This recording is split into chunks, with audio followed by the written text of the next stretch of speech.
The US Justice Department has begun releasing thousands of files related to the late sex offender Jeffrey Epstein, just hours before a Friday deadline mandated by Congress. But not all the remaining Epstein records have been made public despite Congress's orders. The Justice Department's website showed just how much interest the Epstein files have sparked.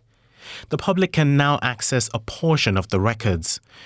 But it's hard to tell what people will take away from the thousands of photos and documents from Epstein's homes and social gatherings published with little to no context.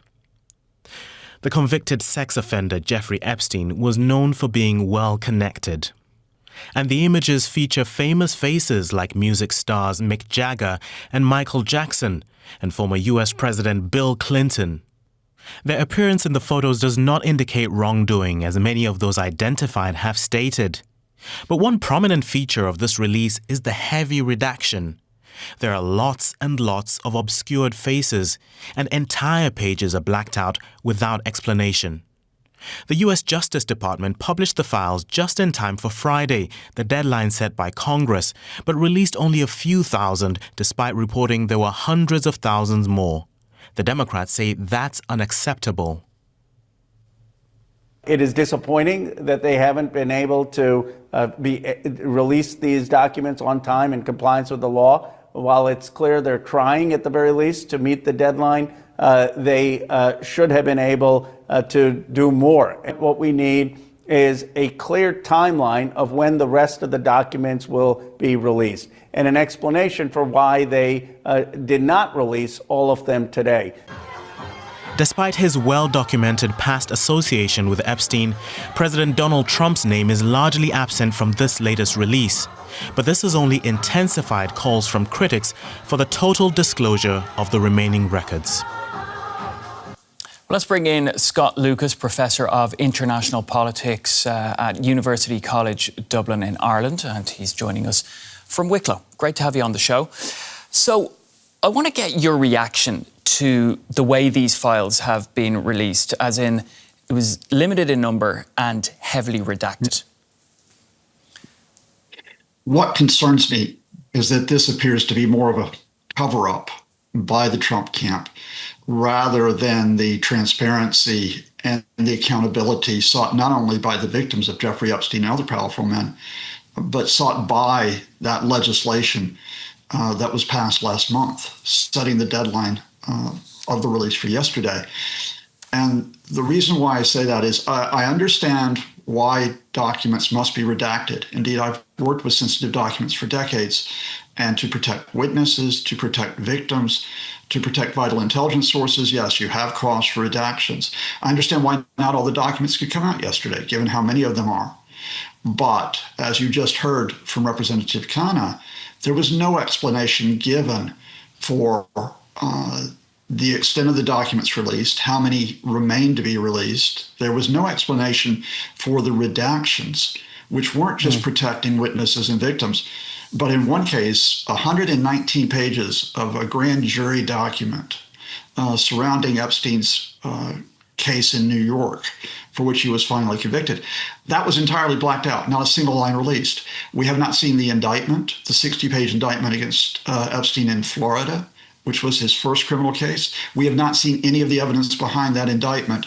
What we did see, and what appears to be sort of a targeted PR move by the Trump camp, is a focus on getting photos out, not just simply of famous people against whom there is no evidence were involved with Epstein criminally, but especially photos of Bill Clinton in what appears to be an attempt to divert attention from Trump to his political enemy.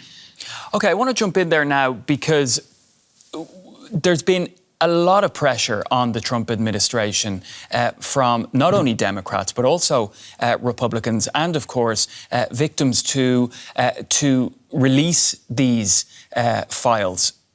Is the pressure now going to... Do you see any change there? Or do you think the pressure is going to continue on the Trump administration? Is this going to perhaps actually anger people in the way it's being released? I doubt it. I mean, the history of cover-up attempts is they usually fail. Think of Watergate in the 1970s, not just simply because of your opponents, because of those within your camp who just simply are not satisfied, who think something's being withheld from him.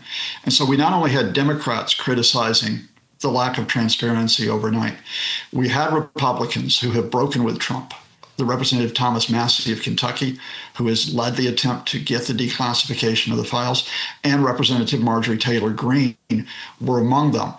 I think the story may ebb for a few days, but only because we're going into the Christmas and New Year period in the States. And the paradox is that by attempting to bury the story with this fairly ham-fisted release, the Trump administration probably guarantees that it will remain at the top of the news cycle in early 2026. Should we expect accountability?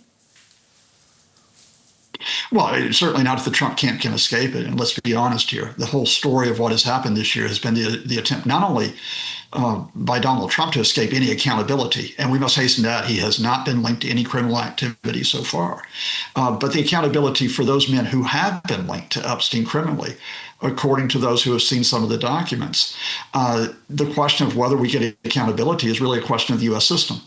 And that is, after so many attempts to damage it this year, in particular by Trump and his associates, do we get a reliable system at the legislative level and at the level of the legal process where, again, I must emphasize, we get a release of the documents, not because this is a pro or anti-Trump issue, but because for more than 20 years, indeed close to 30 years, there have been victims of Jeffrey Epstein who have had no justice and no closure over this case.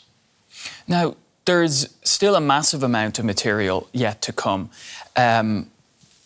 Obviously, sifting through all that material, redacting it, looking at what's in it, what they can release, what they cannot release.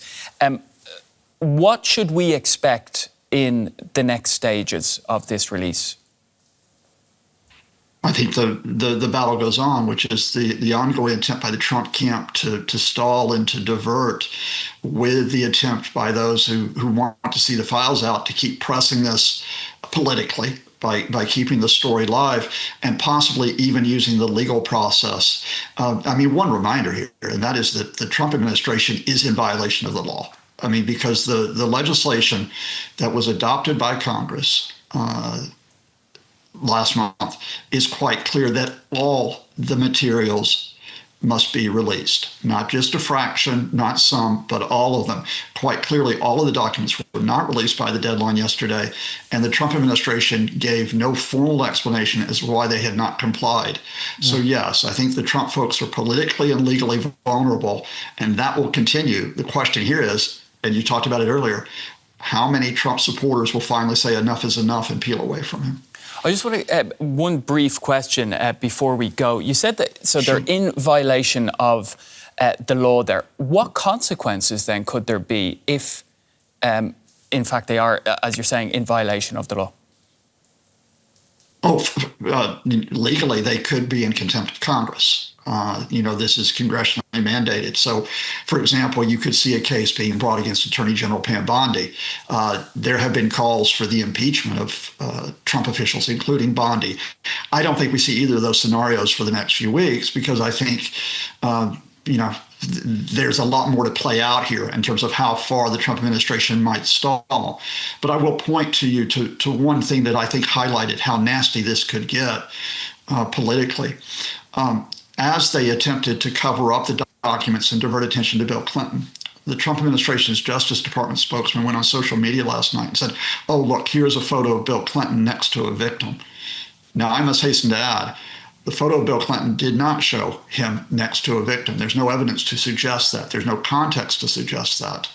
But for the Trump administration official to say that really tells you the lengths they are going to go to try to protect their man in the White House, and I hasten to add, to protect those who were associated with Jeffrey Epstein in criminal activities, not in social activities.